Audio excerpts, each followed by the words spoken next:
বিসমিল্লাহির রহমানির রহিম। সুপ্রিয় দর্শক, আজ আপনাদের জন্য কিছু কথা না বললেই নয়। ভারত সরকার, সেটা মোদি সরকার যেটা বলা হয়, মোদি বা বিজেপি আরএসএস গভর্নমেন্ট, গভর্নমেন্ট আপনাদেরকে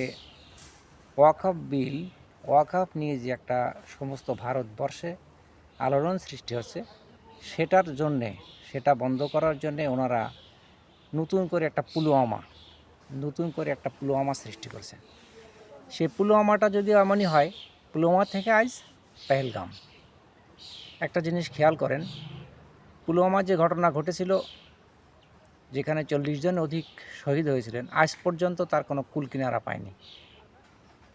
ওই সময়ে ওখানে যে মুখ্যমন্ত্রী, রাজ্যপাল ছিলেন, ওনাকে কী বলা হয়েছিল? মোদিজি বলছিলেন, তুম চুপ রহ। তো আজও যে বোনটি কান্নাকাটি করছেন, আত্মনাদ করছেন, যদি 1 থেকে 1.5 ঘন্টার ভিতরে যদি কোনো ওখানে প্রশাসন যেতে পারতো, তাহলে হয়তো এতগুলো লোকের জীবন দিতে হতো না। গদি মিডিয়া কী বলছে? গদি মিডিয়া বলছে যে প্রত্যেকের ধর্ম বেছে বেছে হত্যা করা হয়েছে। যদি সেটাই হয়, তো ঝন্টু শেখ, আদিল শাহ, ওনারা তো মুসলিম, ওনাদেরকে কেন হত্যা করা হলো? গদি মিডিয়া এটাই চাচ্ছে যে সাম্প্রদায়িক একটা দাঙ্গা লাগানোর। আসলে নরেন্দ্র মোদীর এটাই তো কাজ, উনি তো এটাই ভালো পারেন। সে কারণেই উনি বেছে বেছে এই ওয়াকফকে অন্য খাতে প্রবাহিত করার জন্যে, এটা ওনার উনি পরিকল্পিতভাবেই এই কাজটি করেছেন। যেখানে ভারতবর্ষের যতগুলো রাজ্য আছে, সব চাইতে ব্যয়বহুল রাজ্য কাশ্মীর।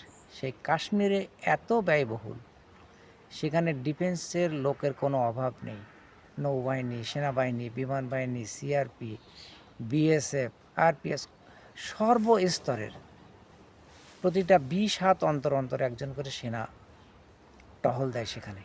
সেখানে এত বড় একটা ঘটনা ঘটলো, 1 থেকে 150 মাইল দূরে বর্ডার, পাকিস্তান থেকে সন্ত্রাসী বা জঙ্গি এলো, এখানে বেছে বেছে মানুষগুলোকে মেরে আবার নির্বিঘ্নে ফিরে গেল।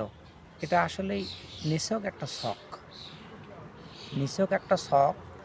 এটাই ভারতবর্ষের দাঙ্গা লাগানোর একটা, উনি হিন্দু মুসলিম দাঙ্গা লাগাচ্ছেন, আর ওদিকে বহির্বিশ্বের সাপোর্ট করার চেষ্টা করতেছেন বিভিন্ন দেশে, আমেরিকা এবং মিডল ইস্টে দেখাচ্ছেন যে মুসলিম টেররিস্ট, মুসলিমরা আসলেই জঙ্গি। কিন্তু মুসলিম যদি জঙ্গি হবেন, তাহলে আপনারা একটা জিনিস খেয়াল করুন, এই আরএসএস বা বিজেপি গভর্নমেন্ট বর্তমান যেটা ভারতবর্ষে আছে, স্বাধীনতা যুদ্ধে এদের কোনো ভূমিকা ছিল না। ইন্ডিয়া গেট, দিল্লির ইন্ডিয়া গেটের শহীদদের নামের তালিকা আছে ওখানে। এই শহীদদের নামের তালিকায় কী আছে? 92,000-এর অধিক শহীদের তালিকা। সেখানে 62,000-এর অধিক মুসলিমদের তালিকা, মুসলিম শহীদদের নামের তালিকা। সেখানে আপনি একটিও বিজেপি বা আরএসএসকে খুঁজে পাবেন না। ওই সময় তারা ছিল গাদ্দার। ওই সময় তারা ব্রিটিশের কাছে বারবার মুচলেকা দিয়ে, ভুল হয়ে গেছে, ক্ষমা করে দিন, আমি এটা করব সেটা করব, বিভিন্ন পন্থায় তারা এগুলো করছিল। আজকে সেই মোদি, আরএসএস, বিজেপি গভর্নমেন্ট সমস্ত ভারতবর্ষকে দাঙ্গা লাগানোর একটা চেষ্টা করতেছে। তো সমগ্র ভারতবাসীর উদ্দেশ্যে বলতে চাই, আপনারা এটা সফল হতে দেবেন না। মোদি দাঙ্গাবাজ, যুদ্ধবাজ, ওনাকে আপনারা যে কোনোভাবেই রুখে দিন। বিভিন্ন মানুষ, গদি মিডিয়া যেমন বলছে সেকুলার হলে ভারত থেকে বেরিয়ে যান, এগুলো আদৌ ঠিক না। সেকুলার মানে এই না যে যা খুশি তাই করব। সেকুলার মানে এই না যে নীতি বিসর্জন দেব। সেকুলার মানে এই সবার সম অধিকার বিরাজ করা, সবার সম অধিকার বুঝে দেওয়া, নিশ্চিত করা। বিজেপি আরএসএস এটা মানতেছে না।